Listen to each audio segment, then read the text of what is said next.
Hello guys and welcome to 5 Minute Impressions here on Unprepared Productions with me, Craig. You fool of a took. And Martin over there. You foolish took you. And today, we are looking at Lord of the Rings, War in the North.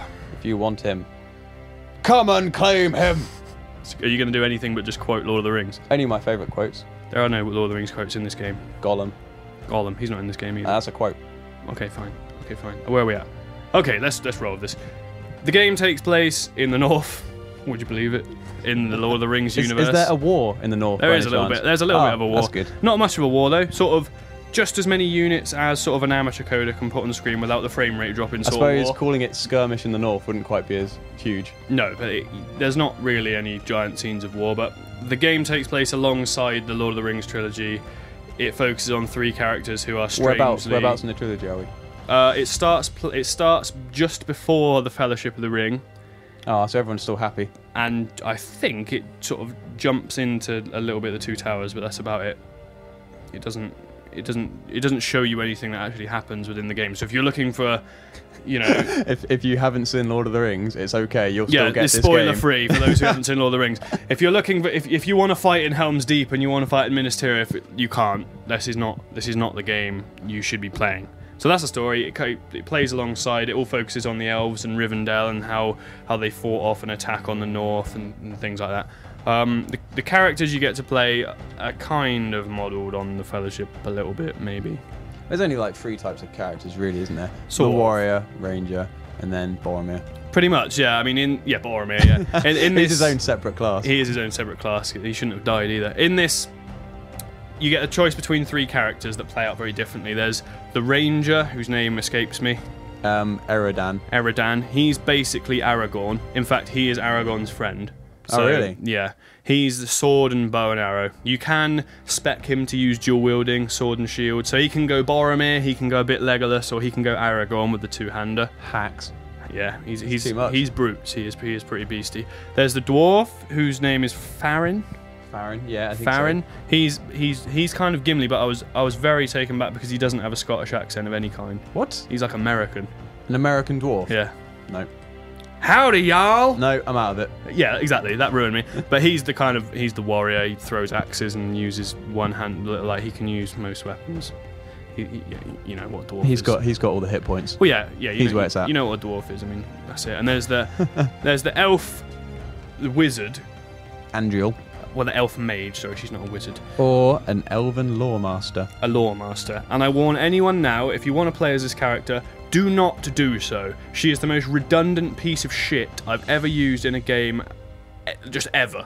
Like, you think, oh, magic, man, magic's overpowered. No, it's not. It is rubbish. It can go either way. Rubbish. Magic in games can either be overpowered or the worst thing. It can either be Fable, where it wipes out the whole screen in 2 seconds, or it can be this game, where next to a sword, it is about as much use as a dishcloth. So, dwarf or human? Dwarf or human is what I'd recommend as a team.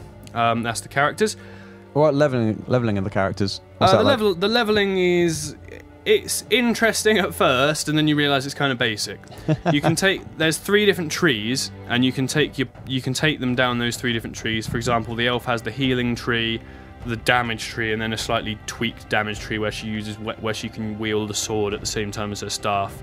The ranger can go... Most skill trees look the same now. I'm looking at one now, and this looks like the one from Warcraft. Yeah, the ranger can go sword and shield, 2-hander, dual wielding. Dual wielding, always dual wielding.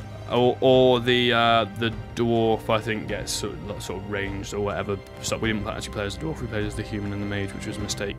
Well, because you want to get the best and the worst. The dwarf's in the middle. Well, we actually thought we were getting the 2 best, but we were sorely mistaken. No one goes to the dwarf first time, I don't think. No, not really. Okay, level design. The level design in this game, the first level, right? You think there's some promise here. There's some open areas, skirmishes, fights. You're getting taken down, and then for some reason the game just locks you in an area, throws waves and waves of enemies at you until you defeat them. Then you can go on. So it turns into a tower defense. Yeah, and they even go as far as to give you mounted crossbow turrets to fight them off. So there's lots of turret sections. Wow, so it is actually turret defense. Near enough. I was just taking the piss. I mean, you're only defending yourself. I mean, it's basically... Yeah, you're going to fight off waves of enemies a lot in this. So there are glimmers of hope. There are sparks of fights that are interesting.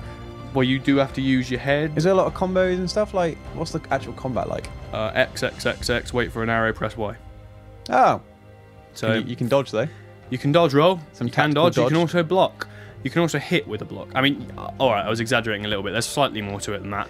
But most enemies, it is mash X until they get weakened and then execute them. What are we getting of enemies? Orcs and goblins?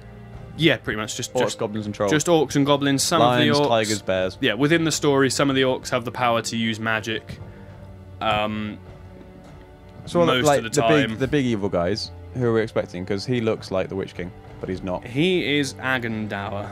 Agendour. His name is Agendour. Okay. He is Sauron's right-hand man in the north. Where? Oh, in the north. Yeah. That's a bullshit promotion right there. You're my right-hand man in the north. In the north. Oh, nothing happens in the north. There's just eagles man. in the north. But yeah, he's his right-hand man in the north. He's quite a powerful wizard. He can conjure storms and whatnot. The enemies are a little bit cardboard cut out, really. There's not... So we do see eagles then? Yeah, you see an eagle. The eagle actually... Fun? The eagle talks to you. He's hilarious though, because they've animated his mouth like it's a human mouth, but he has a beak. So it's the strangest thing you've ever seen in your life. Do you reckon they've done eagles because they couldn't do dragons? Well, there are Nazgul in it. Oh yeah, true. They've got the eagle tackles one of them at one point. Eagles always beat Nazgul. Spoiler alert. Not that anyone's going to get through this. Last thing I should say is, like the aesthetics, the graphics, and the music. It's not going to blow your mind, to be fair, and the music's disappointing because it uses very little music from the films. Which is a shame, because if they've got the license for it, they may as well use it. Well, they're obviously going. I think it's Howard Shaw was the guy that did the Lord of the Rings stuff, and that is an incredible soundtrack. Maybe the Lord of the Rings music was just for the South. Maybe that was just for the South. So the Northerners are maybe a bit like lower class. Yeah, maybe the North's got a separate type of music. Drum and bass. The music's like, don't get me wrong, it's not. There's no dubstep in it.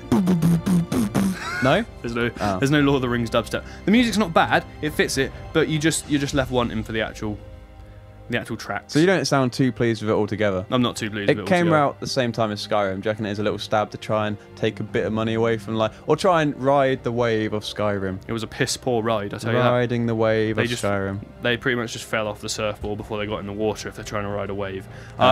If you like Lord of the Rings, you might want to sort of rent it and check it out. But to be quite honest, and to be brutal here, it's a mediocre game at best. And for me, that's not good enough. I'm trying to find, who can we blame for this then? We can blame... Snowblind? I'm not going to blame anyone, I'm just going to say what... Peter Jackson. No, you know who? J.R. Tolkien. We can't really put the blame on No, we can totally put the blame on him. Okay. It's got the name on it. Whoever's fault it is, whatever happened, the game did not come out brilliantly. It's not the best game in the world. You might want to check it out if you really, really like Lord of the Rings. Has J.R. Tolkien got any great-grandchildren alive at the moment? Yeah, I believe he has. Should we go hunt him down? I think not. Wow. That's Lord of the Rings, War in the North, guys. I've been Craig. I've been Martin. And if you like what you hear, please do subscribe, because we'll be bringing you very few more of these. Thank you very much. Why can you never see the faces of the Nazgul? I don't know. And goodbye.